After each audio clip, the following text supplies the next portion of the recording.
New violent crimes involving illegal immigrants shining a light on one of the top issues in the 2024 presidential election, border security. This as President Biden and former President Trump face off on the topic during Thursday night's debate. Welcome to Fox News Live. I'm Griff Jenkins. Here we go, Anita, hour two. Here we go, hour two, Griff. I'm Anita Vogel. Great to be with you. New reactions still coming in to Biden's performance in the first presidential debate of the year after he and Trump blamed each other for the crisis at the border. CB Cotton is live with the very latest developments. Hi, CB. Hi, Anita. Nice to see you. Well, you know, some of the latest developments are from right outside Boston, where a Haitian migrant, get this, accused of raping a teen girl was just released on a $500 cash bail. Check this out. Corey Alvarez was brought into the country last year through President Biden's mass parole program, which allows a certain number of people from specific countries to be granted 2 years of humanitarian parole. Alvarez pleaded not guilty to the rape charges back in March. But during a hearing this week, prosecutors asked the judge to keep him behind bars pending trial. Instead, the judge again set bail at $500 cash with GPS monitoring. ICE did have a detainer on Alvarez, but a 2017 Supreme Judicial Court ruling found that state law gave court employees no authority to hold anyone based solely on a federal immigration detainer. Alvarez's attorney told the Boston Globe his client was given bail, quote, due to inconsistencies in the evidence, end quote. Nearly 3 hours away in upstate New York, an illegal migrant from Turkey pleaded not guilty this week to raping a teen girl in Albany. Prosecutors tell Fox Sakir Akan illegally crossed the U.S.-Mexico border last year. He made his way to the Northeast, where somehow he was able to obtain a driver's license, according to local reports. Retired FBI agent Nicole Parker says the numbers flowing into the southern border do not allow for adequate vetting. Well, you've got millions of gotaways. They have not been vetted, and the vetting system is virtually impossible to do. You have individuals coming across. They are, coming across with documentation that they're, throwing away right before they get to the CBP officers. And we don't know who these individuals actually are. And then when you go and you check them in the database, the FBI Terrorist Screening Center system is only as good as the information that is entered into it. So the New York Post is reporting the House Judiciary Committee just subpoenaed Homeland Security Secretary Alejandro Mayorkas, demanding he hand over several records pertaining to migrants accused of committing crimes in our country. Anita. All right, CB Cotton live for us. Thank you very much on that story. Griff? Anita, a federal judge's ruling on Friday approved a request from the Biden administration to partially end court oversight of care for migrant children in government custody. The judge agreed with the Justice Department that their new policies, set to take effect on Monday, meet and in some ways exceed the standards established in 1997.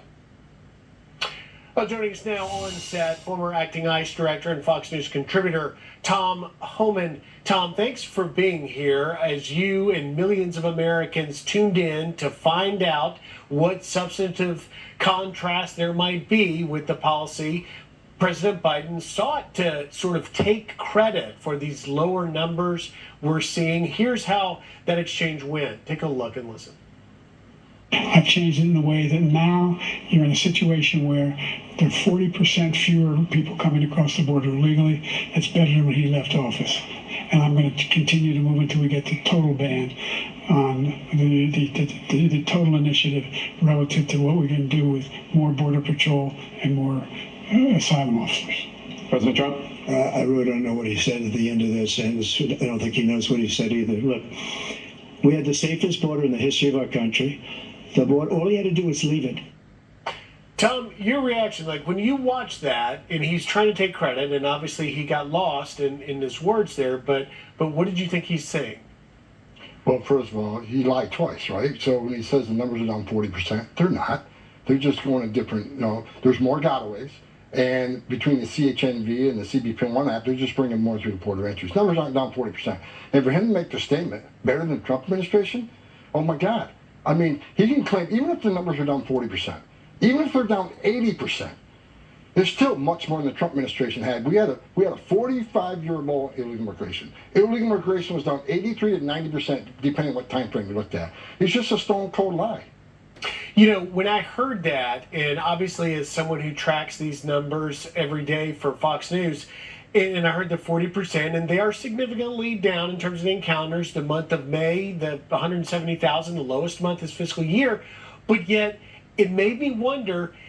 We heard from this administration for 3 years, President Biden saying that we couldn't do anything. He said, I can't do it. There's nothing I can do. And then yet now all of a sudden he decides, and by the way, we're looking now at President Biden and First Lady Jill Biden arriving to get on Marine One in West Hampton, where he'll go to a fundraiser. And, you know, we'll see if there's any public comments. Usually we don't get them when they're fundraisers. But when you look at this president, he said there wasn't anything he could do, but yet now he's taking credit for what he did. Why didn't he do it earlier? You know, first he lied to American people. So did Secretary Mayorkas. For 3.5 years, they said the border's secure. They took no action, nothing to slow the flow, right? Now all of a sudden, the elections are coming, right? And he's hurting in the polls. Now he's going to do something. But I want to be clear. What he has done, even if the numbers went down twice as high, much as he said it does, let's say it went down 80%, I'm going to keep beating this to death.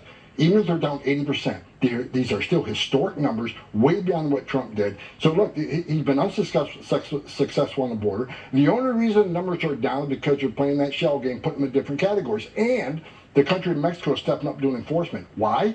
The country of Mexico doesn't want President Trump to be president. Because if he's president, he's going to lock that border down, which means the cartels lose millions a day, which people in the Mexican government, the Mexican military, Mexican law enforcement, they lose their millions a day. So Mexico's going to do what they can to keep Joe Biden in office. Because if Joe Biden was to win, mark my word, day one, you see the numbers climb historic highs again because the border will be wide open. Well, Tom, let's show the American people just in the last 2 weeks the result of this catch and release policy. You can see here as we watch the president getting on Marine One to go to a fundraiser. In just the past 2 weeks, teenagers raped, teenagers killed, a mother of 5, the rapist and killer caught in Oklahoma. And of course, now we're learning of these 2 cases now up in upstate New York. When is it enough? At what point do the American people demand action? And what, more importantly, can be done to stop this map from adding more names? Look, when I was life struck, I met hundreds of angel moms and dads. I know every one of their names. I know every one of their stories, and every one is tragic. And I'll never forget the stories I heard. And this administration doesn't care. Because, President Trump wasn't wrong. He said killers and rapists coming across that border. They do. Not everybody, but many do. Border Patrol has already arrested over 100,000 convicted criminals, already convicted in the United States entering this country. We got over, just around 2 million known gotaways. Mm-hmm. They got away. They didn't want to be vetted. They didn't want to be fingerprinted. Why? Because they're criminals. They're carrying drugs. What they need to do is secure the border and do their job. Because secure border saves lives. Let's talk about that. Because you mentioned on day one, if Biden gets reelected, that the numbers will go back up. Hypothetically, if President Trump wins and brings a guy named Tom Homan along who has a lot of experience, what do you do on day one, Tom, to start securing that border? And catch and release, day one, and catch and release. Put the Remain in Mexico back in play. Have the third safe country agreements back. And continue building the wall. Walls work. Walls save lives. Look, Trump policies were proven effective. It's not a guessing game. The most effective policies in the history of border security under President Trump. We proved their success. Turn those policies back on and finish the job. In addition to that, you need to remove those people who've been ordered removed by an immigration judge. You're going to spend billions of dollars this whole process, due process, to see a judge. If the judge says you must leave, they got to leave. If you don't make them leave, then there's no sense in this whole system. Might as well shut down the immigration courts, take the border patrol off the border. Those entering the country illegally, those millions being released illegally by Biden administration, they need to be deported. And we'll make that happen. Well, and the tragic thing about that map we showed of the nearly 10 cases in the past 2 weeks is that none of those offenders, rapists, murders should have been here. And you mentioned the catch and release, but let me also talk about there is the threat to American citizens, public safety, and these horrific crimes. Then there's the other threat to national security. We learned this past week that the ISIS-affiliated smuggling network is brought over 400 individuals into this country, of which a small number, according to DHS, who briefed me, says that a small number of them, 50 or so roughly, are still loose at large in the country. ICE is trying to track them down, and they could very well be suspects of concern, possible matches to the terror list. But yet, when Secretary Mayorkas was at the border in El Paso this week, asked a question by our reporter Matt Finn, he said, no, they're not. Those are not all 400 are suspects. Here's a little bit of what Mayorkas had to say. Listen here. DHS confirms that at least 400 migrants with potential ISIS ties recently crossed into the United States. That is incorrect. Tell us why. That reporting is incorrect. We do not have identified 400 people with potential ISIS ties. Are they being honest about how much of a threat we're facing right now? No, and he chooses words very carefully. There's no evidence 400 have ISIS ties. Look, the follow-up question on how many do. How many do you know about? Look, this is where I told you so. I've been, for 3 years, I've been on that network saying the biggest issue with me on this border, this is the biggest national security threat in the history of this nation, because we've got almost 2 million unknown gotaways. Why do people pay more to get away? Border Patrol's arrested, what's the last number, 381? That's who they have arrested on the terrorist watch list. How many of that 2 million came from a country sponsoring terror? If you think it's zero, then you're just ignoring the chances and the probability. Look, I know no suspected terrorist enters the border. I can't tell you how many, but someday we're going to find out it's going to be a bad day for America. And they yet hadn't taken a single action to secure this border. This is a national security issue. This should be nonpartisan. Every Democrat, Republican, Independent should say, okay, despite illegal immigration, let's put that aside. This is a national security vulnerability. Why are we not taking action in securing the border? Well, Tom, thank you for coming on Saturday to talk about it, and we'll continue this conversation because I think we need to continue to talk about the vetting process, which clearly is deeply flawed. And don't take it from me or you, that was in the DHS Inspector General report we've talked about. Tom Homan, thanks for being here. Have a great weekend. Thanks for having me. Anita?